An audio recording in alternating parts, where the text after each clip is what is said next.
Olá, nessa aula iremos falar um pouquinho sobre conjuntos numéricos. O que seria conjuntos numéricos? São conjuntos aí formados por números, como o próprio nome já fala, que tem algumas características em comum entre seus elementos, né? Então, a classificação dos números, ela é colocada de várias formas. Então, nessa aula a gente vai comentar algumas. Primeira delas, conjunto dos números considerados aí como sendo números naturais. Então, o que a gente considera, ou o que a gente chama aí de números naturais? Igual o próprio nome em si, né, já fala tudo, conjuntos naturais são números que a gente usa naturalmente no processo de contagem. Então, o que a gente usa para contar? 0, 1, 2, 3, 4 e assim vai. Então, por exemplo, o número 30, né? O número 30 é um número natural. Por quê? Porque a gente usa para contar. 45 é um número natural. Por quê? Porque a gente usa para contar. Menos 10 já não é natural. Por quê? Porque a gente tem um sinalzinho de menos, então menos 10 não usamos para contar. Mesma coisa acontece com as frações, né? 3 quintos, por exemplo, 10 sétimos, todos esses casos aí são números que não são considerados naturais. Por quê? Porque não usamos no processo natural de contagem. Então, para efeito de notação, os naturais, a gente usa um símbolo para eles, né? Então, usamos o símbolo N. Então, esse N, assim, né? Então, pode ser um N comum. Em algumas situações, esse N vem com uma pequena barrinha, aqui assim, né? Mas pode considerar o N sem problema algum. Então, esse conjunto N seria formado por 0, 1, 2, 3, 4 e assim segue, né? Então, repetindo, o que são os naturais? São os números que a gente usa no processo natural, ou seja, o que usa para contar. Aí também de vez em quando, né, a gente costuma ver aí algumas situações que aparece esse símbolo N com um asterisco em cima. O que significa isso, né?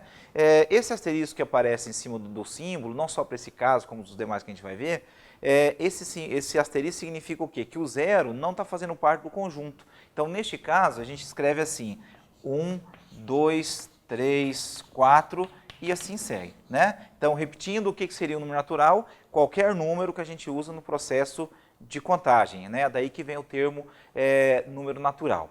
Aí é o seguinte, também, né, o que a gente tem? Temos aí uma situação do que a gente chama de números inteiros. O que seriam números inteiros? Para a gente entender primeiro o que seria um número inteiro, fazemos o quê? Né? Pensamos nos opostos dos naturais. O que seria o oposto de um número? Né? A gente considera como sendo um número oposto, ou números opostos, né?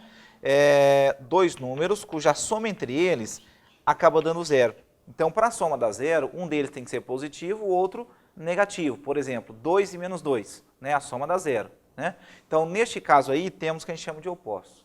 Então, como que a gente pode definir o que a gente vai chamar de números inteiros? Então, consideramos como números inteiros os naturais e os opostos desses naturais. Ou seja, se você pegou um número lá, indiferente de ser positivo ou negativo, se você ignorar o sinal e a gente tiver um número natural, ele é considerado também um número inteiro. Por exemplo, se eu pegar lá o número menos 10, né? Por que menos 10 é considerado um número inteiro? Menos 10, ele é considerado um número inteiro pelo fato de você tirar o sinal de menos, aparecer um 10. Então, neste caso, o 10, ele entra na classe dos naturais. Então, podemos falar aí que o número menos 10 é um número inteiro. Da mesma forma aí, o número 8, né, por si só já é natural, automaticamente é um número inteiro. Menos 23 também é um número inteiro e assim segue, tá? Então, o que seria um número inteiro? É um número natural ou oposto de um natural, né? Então, entraria nessas duas categorias, tá? Natural e oposto de natural. Junção dos dois é o conjunto dos números inteiros. De uma forma geral, esses números inteiros aí, costumamos representar ele numa reta, que é o que a gente chama de reta real. É a reta orientada, né? Então, como que funciona? Funciona assim, eu tenho lá um eixo, né? Esse eixo tem o limitador, que a gente chama de limitador, que é o zero, né? Por que limitador? Porque do zero para frente você tem alguma coisa positiva, do zero para trás alguma coisa negativa. Então, por isso que ele é chamado limitador. Então, o que a gente vai ter? Né? Então, vou considerar lá 1, 2, 3, estou fazendo representações dos naturais, né? Então, 0, 1, 2, 3 são os naturais. Os opostos desses naturais, eu vou ter o oposto de zero, lógico, né? Desconsiderando. Então, o oposto de 1 é menos 1, de 2 é menos 2, de 3 é menos 3, de 4 é menos 4 e assim segue, tá? Esse é o conjunto dos números inteiros, seria os naturais e os opostos em relação ao zero, né? Isso é o conjunto que a gente chama de números inteiros. Então, o que a gente vai estar desenvolvendo em cima disso, né? Por questão de simbologia, quando fala também de números inteiros, da mesma forma que os naturais têm um símbolo n para representar, os inteiros também têm, né? Como que a gente representa os números inteiros? Representamos os inteiros aí por um símbolo z, do mesmo jeito, né? Você pode colocar o z com uma pequena barrinha do lado, né? Então esse seria o nosso z. Esse z é formado, né, por menos 4, menos 3, menos 2, menos 1, 0, 1, 2, 3, 4, né? E assim segue, tá? Isso aqui é o conjunto dos números inteiros. Volto a frisar, o que é um inteiro, né? É um número natural ou oposto de um natural. Aí vocês vão reparar também que algumas situações, algumas questões que a gente vai enfrentar por aí, vai aparecer o símbolo z e junto com esse símbolo z, que seriam os números inteiros, vai aparecer um símbolo que é um asterisco, que eu comentei agora há pouco. Esse asterisco significa o quê? Que do nosso conjunto a gente vai excluir o zero.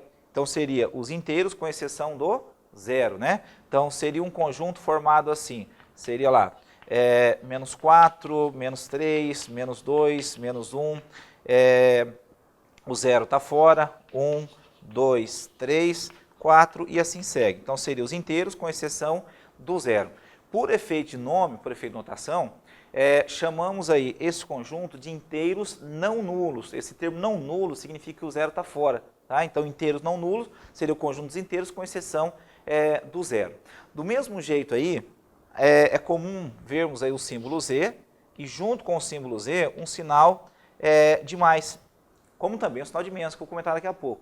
Então, com esse sinalzinho de mais, significa o quê? Que eu quero os inteiros que apresentam sinal diferente do negativo, ou seja, apresentam o zero, né, porque o zero não define o sinal, e a parte positiva. Então, esse z com o sinal de mais é 0, 1, 2, 3, 4 e assim segue. Seria o quê? Os inteiros não negativos. O que seria esse não negativo? Tá? Inteiro não negativo seria os inteiros que não apresentam o sinal de menos. Então pode ver que essa parte do 1 para frente é positiva e esse 0, ele não é positivo nem negativo. Então certeza que ele não tem o sinal menos.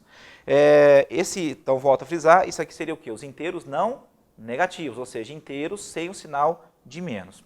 Do mesmo jeito aí, temos o seguinte, temos ainda, né, o conjunto dos números inteiros com o sinalzinho de menos. Então, o que seria o z menos, né?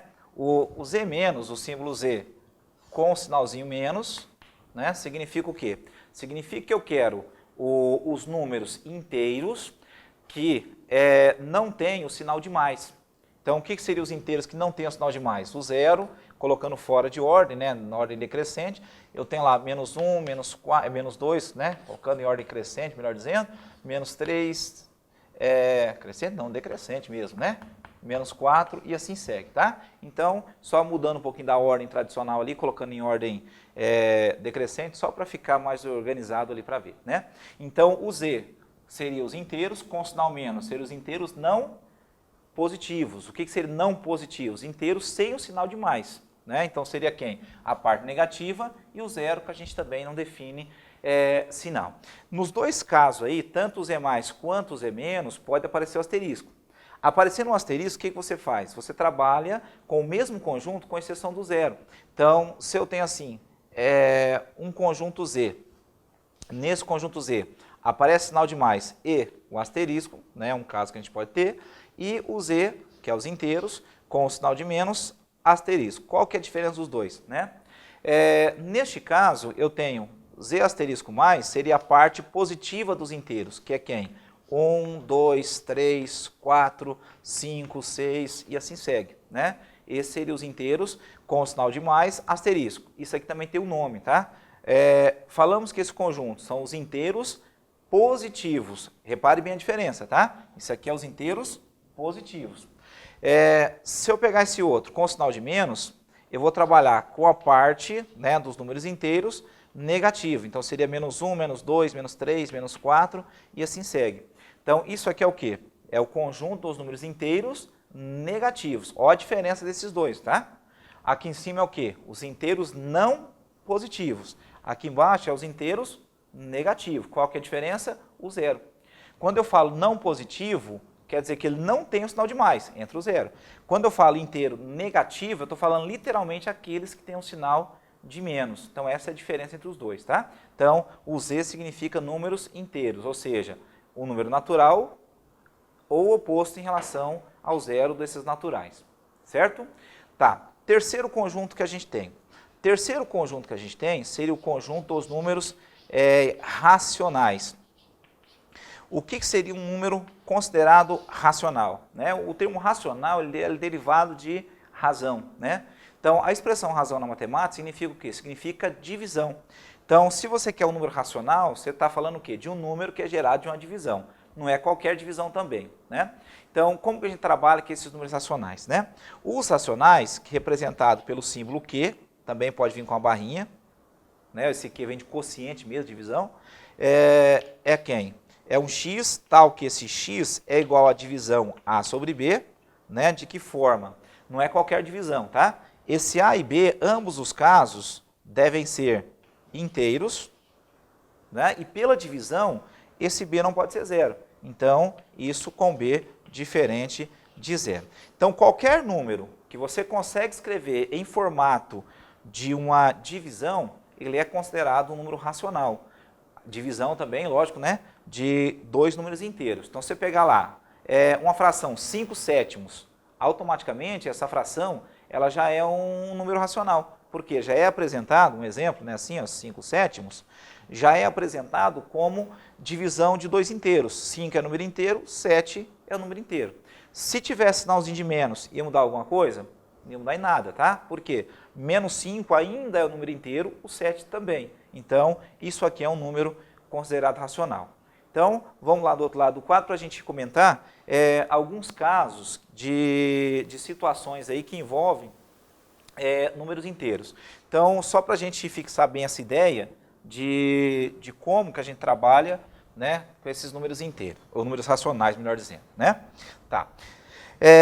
Imagina o seguinte, eu vou colocar algumas situações. Né? Imagina lá o número 8, o número 7,3, o número 4 quintos, o número 0,243 e o número 0,3333 infinito, né? Que é o que a gente chama de dízima periódica, que é um decimal infinito e tem um período, no caso repetindo sempre alguma coisa, né? 0,333, isso é uma dízima periódica, tá? Porque tem alguma coisa se repetindo. Tá, todos esses casos aqui são números racionais. Por que todos eles são racionais? Porque todos eles a gente consegue colocar em formato de fração envolvendo dois inteiros. Aí eu falo, mas o número 8, né? O número 8 não é fração.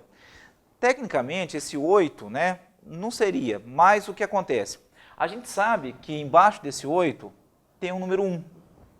Porque 8 por 1 a gente sabe que é 8, então esse 1 embaixo aí não tem necessidade alguma da gente estar colocando ele, estar apresentando esse 1. Então, 8 por 1 é 8. Então, neste caso, o que aconteceu? O número 8, a gente conseguiu colocar ele em formato de uma divisão entre dois inteiros. Então, se o 8 a gente conseguiu colocar em formato de divisão de dois inteiros, eu posso falar que isso aqui é um número racional, porque o 8 é inteiro, o 1 também é inteiro. Então, 8 por 1 é 8, eu tenho um número racional. O 7,3, né? O 7,3 também é um caso aí decimal, nesse caso, né? Mas é um caso também que dá para a gente colocar em forma de fração. Como que a gente pode pensar em colocar aí? A expressão decimal vem de quê? Vem de divisão por 10, né? Ou derivado de 10, 10 ao quadrado, como caso 100, 1000 e tal. O 7,3, então, é equivalente a pegar 73 e dividir por 10. Então, se é 73 por 10, isso aqui é uma fração, né, uma divisão entre dois números inteiros. 73 é o número inteiro, 10 também é o número inteiro, então 7,3 é o número racional. O outro caso, 4 quintos. Né, 4 quintos já fica bem claro. 4 quintos, o 4 é inteiro, 5 também é inteiro. Então, neste caso, é um número racional. Só reforçando, tá? Ter o sinal de mais ou o sinal de menos aqui para a gente não interfere em nada, tá? Então, por exemplo, menos 4 sobre 5. Menos 4 sobre 5, menos 4 continua sendo um número inteiro, então continua sendo um número racional. O 0,243. Então, isso aqui também é o número decimal, a diferença do anterior que eu tenho 3 casas depois da vírgula, sendo 3 casas depois da vírgula, eu tenho uma divisão de 243, que é a parte significativa, por 1000, que são 3 casinhas aí depois da vírgula, é a quantidade de zeros também que aparece no nosso denominador. Neste caso, 243 por 1000 dá 0,243, então 0,243 é racional, por quê? Divisão de 2 inteiros. 243 é inteiro, 1000 também é um número inteiro, então tem uma situação de racional. E esse caso aqui é um caso interessante.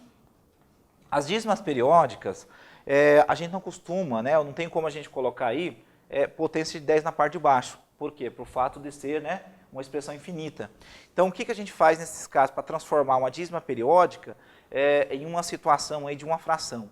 Então, escrevemos assim, suponhamos que eu tenho x como sendo 0,333 infinito, né? Então, você tem esse número aí. A hora que você multiplicar esse número por 10, eu vou fazer por 10 porque tem uma casa significativa aqui, tá? Uma casa de período. Então, se eu multiplicar por 10, eu vou ter 10x igual, a vírgula pula uma casinha, né? 3,33 infinito, o tanto de 3 que eu quiser, né? Porque aqui é infinito mesmo. Tá. Agora, se eu subtrair, se eu fizer uma continha subtraindo de baixo para cima, olha só o que a gente vai ter, né? Subtraindo aqui de baixo para cima, tá? 10x tira um x, fica 9x, igual, né? A 3 tira 0, eu tenho um 3, e essa parte desaparece. Então, se 9x igual a 3, quem que é o x? É 3 dividido por 9, que é um número inteiro e também um número inteiro. Então, neste caso, essa expressão pode ser escrita como 2 inteiros. Se pode ser escrito como 2 inteiros, a gente tem uma situação aí de um número racional. Lógico, 3 nono, por exemplo, você pode simplificar por 3, né? Aqui assim, ó, simplifica por 3, você tem uma fração equivalente, né? Que seria um caso de 1/3. Tudo bem? Então, reforçando, o que é um número racional? É qualquer número que você consegue escrever em forma de fração ou de divisão, né, de 2 números inteiros. Uma coisa que é importante salientar, né, falar, mas tem um monte de situações. Tem um monte sim, tá? Então, quando se fala de números racionais, você tem um monte aí de forma de número, de estrutura de números para indicar racional. Então, é legal vocês decorarem o que não é racional dentro do caso dos números reais, que é aqueles números que existem, né? Então, o que não seria racional? Não é racional situação da seguinte forma. Tá? Tem 2 casos, na verdade é um só, mas a gente coloca 2 para facilitar a nossa vida depois na hora de trabalhar com exercício. O que não é racional? Raiz não exata, isso aqui não é um caso de racional. O que seria isso? Por exemplo, raiz de 3, não dá para se calcular. Raiz de 7, por exemplo, algo assim, tá? Então, esses casos não são considerados racionais. E outra coisa também que não é considerado racional é as decimais, né? Ou seja, número com vírgula, decimais infinitos, que é o caso que tem aqueles 3 pontinhos aqui, né? Para indicar que é infinito, tudo bem? Infinitos, não periódicos, tudo bem? E isso é um caso aí de situação de números que não são considerados aí racionais. Então, raiz não exata e decimais infinitos que não têm período, aqueles casos que não são periódicos. Aqui entra daí, nessas duas situações, um quarto caso, né? O quarto caso seria o seguinte. Então, imagine que você tenha os números considerados aí, ou chamados irracionais. Então, nosso quarto caso, conjunto dos números irracionais.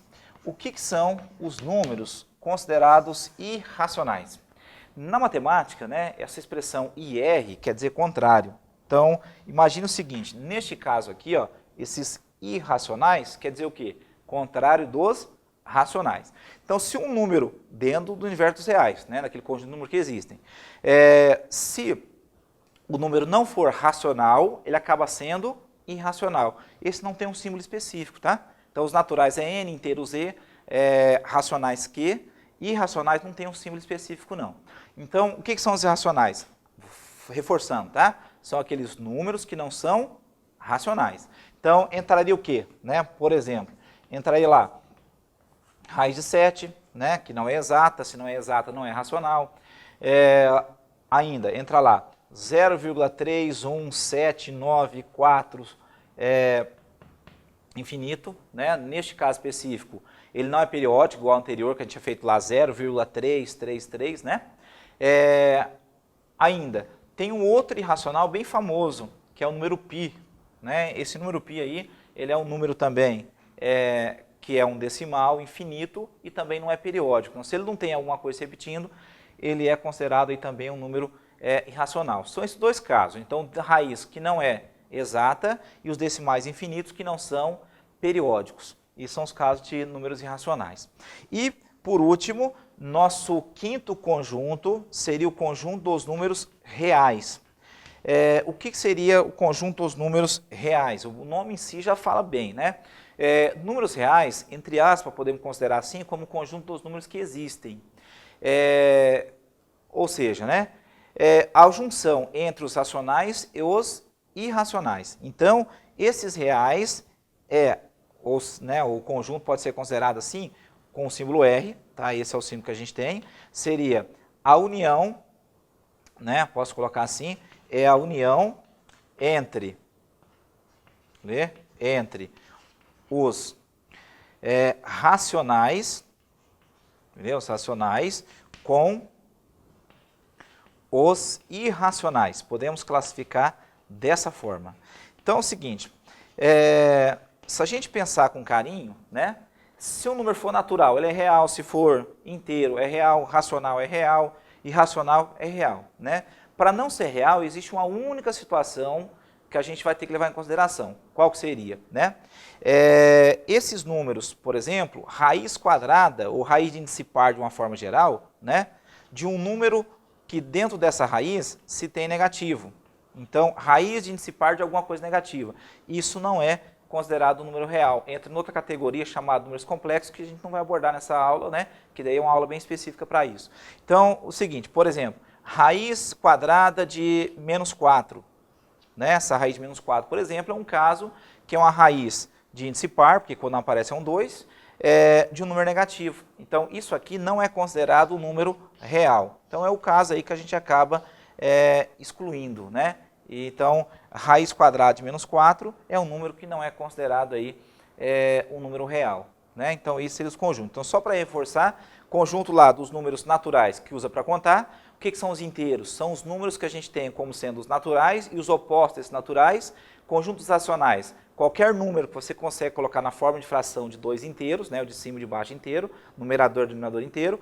Irracionais são os casos que não são racionais e os reais é a junção dos racionais com os irracionais e o que a gente exclui? Raiz de índice par de número negativo. Então, de uma forma assim, né, que a gente pode comparar esses conjuntos, lógico, todos eles são infinitos, mas eu acho que fica fácil visualizar a inclusão de um no outro, a gente pode pensar assim. Imagine então que você tenha esse aqui, né, sendo o conjunto dos números naturais, certo? Esses são os naturais. Todo número natural, ele é considerado um número inteiro, então todo natural é inteiro. Ainda, todo inteiro é considerado um número racional, que a gente vai chamar de Q, né? E os reais seria esse conjunto Q com um outro conjunto que fica fora desse Q, que a gente chama de irracionais. Então, esse grupo forma o que a gente chama de números reais, tá? Então, reforçando, naturais, inteiros, racionais, irracionais, que eu estou chamando de I, não tem símbolo, tá? Só mesmo para abreviar, e os reais. Tudo bem? Então, espero que vocês tenham aí, né, entendido um pouquinho da estrutura dos números e até uma próxima aula. Tchau, tchau, gente!